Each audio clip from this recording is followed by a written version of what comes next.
Hi this is Anusha. Welcome back to my channel. మీరు first time కనుక నా channel చూస్తున్నట్లయితే please like, share and subscribe to my channel. మీకు ఈరోజు డిఫరెంట్గా ఒక ఉప్మా తయారు చేసి చూపిస్తాను. అది కూడా మజ్జిగతోటి. తప్పకుండా ట్రై చేయండి, చాలా బాగుంది.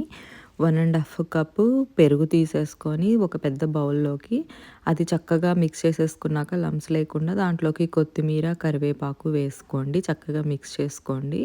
అందులోకి మనము 3 కప్స్ వాటర్ తీసుకోవాలి. 3 కప్స్ వాటర్ తీసుకొని కొంచెం మీ టేస్ట్కి తగ్గట్టు సాల్ట్ వేసేసుకొని చక్కగా మిక్స్ చేసేసుకోండి. మనకి ఏం లంప్స్ ఉండకూడదు. అవి పక్కన పెట్టేసుకొని వేరే ప్యాన్ తీసుకొని అందులోకి కొంచెం ఆయిల్, కొంచెం గీ తీసేసుకొని చక్కగా పోపు వేసేసేసుకోండి.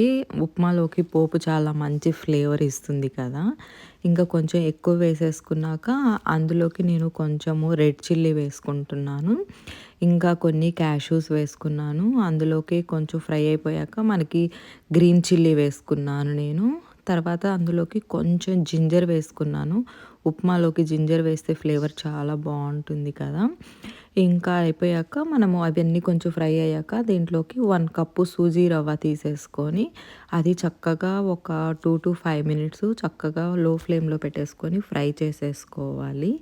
ఇలా కొంచెం కలర్ చేంజ్ అయిన తర్వాత అందులోకి ఒక 1/2 స్పూను జీరా వేసుకోండి. చాలా బాగుంటుంది.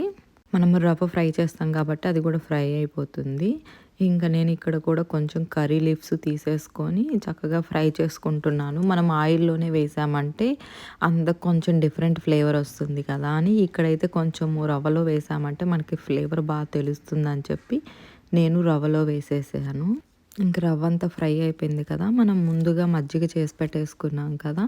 ఆ మజ్జిగని మొత్తము ఆ రవ్వలో వేసేసుకొని చక్కగా మిక్స్ చేసుకోవాలి. ఇక్కడ గ్యాస్ని మనము మీడియం ఫ్లేమ్లో పెట్టేసేసుకొని చక్కగా మిక్స్ చేసుకోవాలి. హై ఫ్లేమ్లో పెట్టొద్దు. హై ఫ్లేమ్లో పెట్టామంటే మనము మజ్జిగ కొంచెం ఏమైనా విరిగిపోయినట్లు అలా అయిపోతాయి కదా. అందుకని కొంచెం మీడియం ఫ్లేమ్లో పెట్టేసుకొని చక్కగా మిక్స్ చేసేసుకోండి.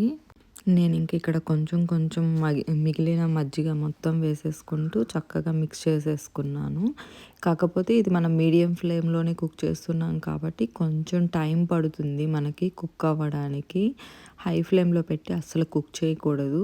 ఇలాగా మంచిగా చక్కగా అంతా కుక్ అయిపోయిన తర్వాత మీరు కొంచెం ఫ్లేవర్ కావాలంటే పైన కొంచెం నెయ్యి వేసుకోండి. మనకి ఈ కన్సిస్టెన్సీ సరిపోతుంది. కొంచెం చల్లగా అయిపోయినా కూడా ఉప్మా మళ్ళీ గట్టిగా తిక్కుగా అయిపోతుంది కదా, అందుకోసము. ఇలా బాగా కుక్ అయిపోయిన తర్వాత మనం దీన్ని ఒక సర్వింగ్ ప్లేట్లోకి సర్వ్ చేసేసుకుంటే చాలా బాగుంటుంది. మీరు దీంట్లోకి కాంబినేషను టమోటా చట్నీ, లేదంటే ఏమైనా పికిలు, లేదంటే పీనట్ చట్నీ తోటి చాలా బాగుంటుంది. తప్పకుండా ట్రై చేయండి.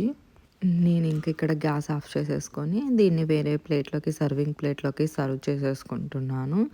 ఇంకా చక్కగా పైన మనము కొంచెం ముందుగా మనము పోపులో క్యాష్యూస్ వేసుకున్నాం కదా, అవి నేను కొంచెం పైన గార్నిషింగ్ చేసుకుంటున్నాను. ఇలా వేడి వేడిగా మనము పీనట్ చట్నీతో అలా తింటే చాలా బాగుంటుంది. Thank you for watching my video.